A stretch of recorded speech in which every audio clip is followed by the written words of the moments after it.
Sí, gracias, doctor López-Gatell, gracias al doctor Alomía. En particular, Demián Duarte, Pasión por los Negocios, Política y Rock and Roll Radio y Lobos FM de Sonora. En particular, mi inquietud es una inquietud que se le ha manifestado en varias ocasiones. Sin embargo, en mi estado tenemos una preocupación particular sobre el tema. Son las discrepancias tan fuertes que hay en la información. Yo me metí a hacer un análisis detallado de la información que nos presenta allá el secretario de Salud, Enrique Clausen, y la información que ustedes nos presentan de manera cotidiana. Encontramos discrepancias tan fuertes que representan alrededor del 34% de los casos, no solamente de contagios, sino también de casos de hospitalización y de personas que están intubadas.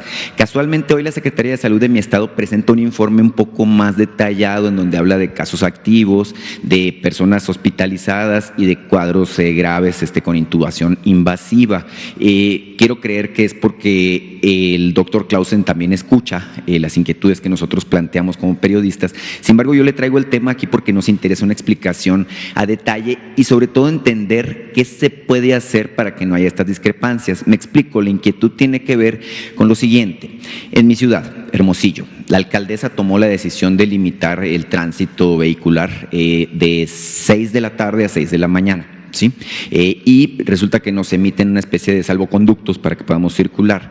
Esta decisión la tomó la alcaldesa porque el secretario dijo que en Sonora estábamos casi a punto de saturar el sistema hospitalario y que no había camas de coronavirus disponibles y que esto planteaba pues una situación de emergencia.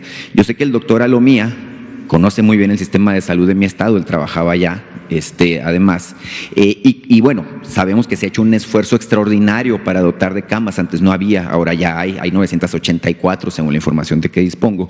Sin embargo, nos gustaría entender a profundidad qué se puede hacer para no estar con estas discrepancias. Tengo otro tema que tiene que ver con esto de la activación física responsable.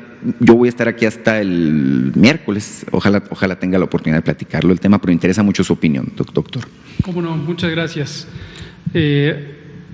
De manera genérica, y ahorita quizá el doctor Alomía nos puede dar más detalles técnicos, de manera general, efectivamente estas discrepancias las conocemos y tal como lo dijimos aquí, íbamos a presentar la evidencia y la estamos presentando ahora.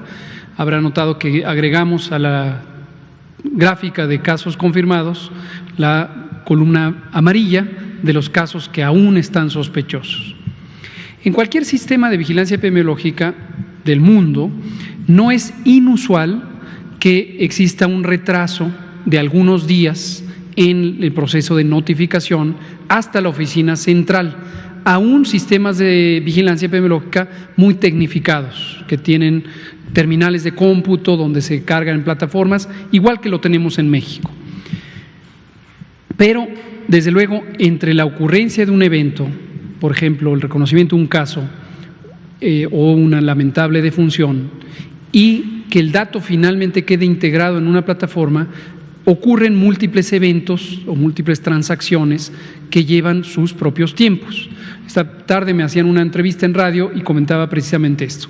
Si tenemos un escenario en donde tenemos 3 de la mañana, se está en la guardia, hay 2 médicos residentes, un adscrito, hay 9 pacientes, hay que intubar a 3 más, 15 ya están previamente intubados, etcétera, y fallece una persona, es natural y además yo diría completamente adecuado que el personal de salud se enfoque a proteger y salvar la vida de quienes están presentes, aun cuando pudiera ser indeseable que no se reporte en tiempo real un evento como este.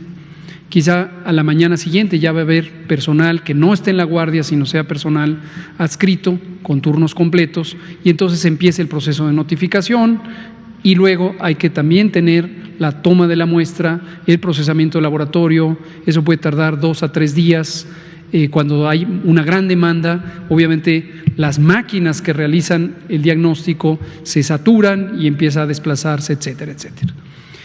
No hay una regla fija de cuál es lo adecuado, entre menos tiempo mejor, pero en sistemas, por ejemplo, de vigilancia en Estados Unidos, en Reino Unido, en Alemania, por mencionar algunos ejemplos, en Francia, no es raro que conoce uno que puede haber retrasos, dependiendo de la enfermedad, dependiendo de la circunstancia, hasta de 7 u 8 días.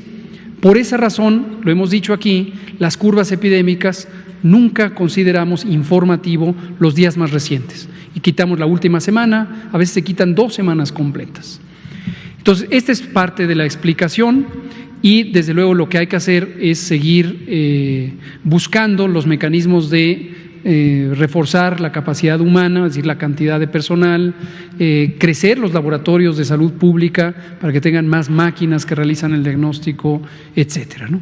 La red de hospitalización es así, debe ser en tiempo real, los cortes son cada 24 horas y el doctor Alomía nos puede comentar qué se debe hacer para que se informe.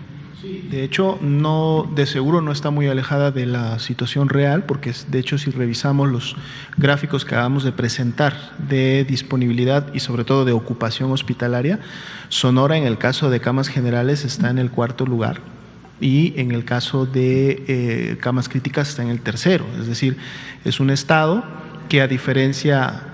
Sí, sin embargo, hay que recordar que este porcentaje es para todo el estado. Entonces, mientras a lo mejor en Navojoa, en Nogales o en San Luis puede haber ya disminuido la ocupación, no hay, y esto aporta ese porcentaje, a lo mejor Hermosillo, Obregón, u otras localidades, el porcentaje es mayor y está realmente más cerca de la saturación.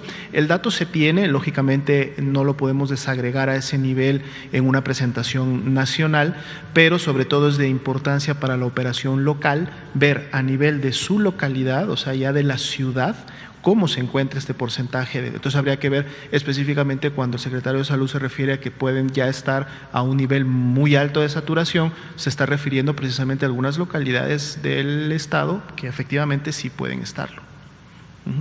Muchas gracias por su pregunta. Vemos la otra al curso de la semana.